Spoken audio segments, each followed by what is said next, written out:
Hello friends, welcome to our திக்ஸி web. தொடக்கப்பள்ளி நடுநிலைப் பள்ளிகளுக்கு ஆசிரியர்களுக்கு டேப்லெட் கொடுத்துருக்காங்க. அதை எமிஸில் என்ட்ரி பண்ண சொல்லியிருக்காங்க. இது ஸ்கூல் ஐடியில் போய் ஹெச்எம் என்ட்ரி பண்ணுறது. நம்ம கூகுள் குரோமில் போயிட்டு emis.tnschool.gov.in இதை டைப் பண்ணணும். இப்போது இதில் யூசர் நேம் அப்படிங்கிற இடத்துல நம்ம ஸ்கூலுடைய 11 டிஜிட் லாகின் ஐடி அதற்குரிய பாஸ்வேர்ட் போட்டு லாகின் கொடுக்கணும். நம்ம ஸ்கூல் லாகின் ஐடி போனோன்னா இந்த பேஜ் ஓப்பன் ஆகும். இதில் இந்த 3 லைனை நம்ம கிளிக் பண்ணிக்கிறணும். கிளிக் பண்ணிவிட்டு அதில் ஸ்கூல் அதை டச் பண்ணணும்.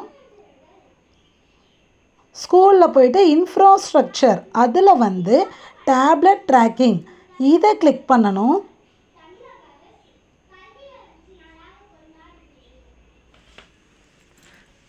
அதை கிளிக் பண்ணோன்னே நம்ம ஸ்கூலில் எத்தனை டேப்லெட் வாங்கியிருக்கோம் அப்படிங்கிறத நம்ம என்ட்ரு பண்ணணும்.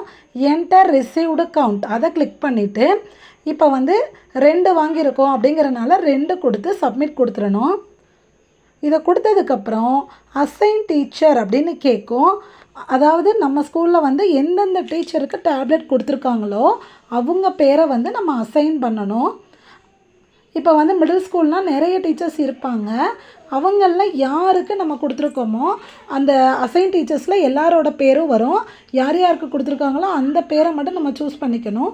சூஸ் பண்ணிவிட்டு அதில் இந்த ஆப்ஷன் அப்படின்னு இருக்குது பாருங்கள், இந்த எடிட் இதையும் கிளிக் பண்ணிக்கிறணும். அடுத்து இல்லாட்டி நமக்கு டேரெக்டாகவே சீரியல் நம்பர் அப்படின்னு கேட்கும். அந்த டீச்சருக்கு நேராக அவங்களோட டேபில் பின்னாடி இருக்கும் 11 டிஜிட் நம்பர். அதைத்தான் நம்ம போடணும். அதுக்கப்புறம் ஃபோட்டோ கேட்குறப்ப நம்ம இந்த மாதிரி பின்னாடி தான் ஃபோட்டோவை அப்லோட் பண்ணணும். சீரியல் நம்பர் தெரிகிற மாதிரி இருக்கிற ஃபோட்டோவை அப்லோட் பண்ணணும். இங்கே பாருங்கள், சீரியல் நம்பருங்கிற இடத்துல நம்ம அந்தந்த டீச்சருக்குரியதை போட்டுறணும். தேங்க்யூ.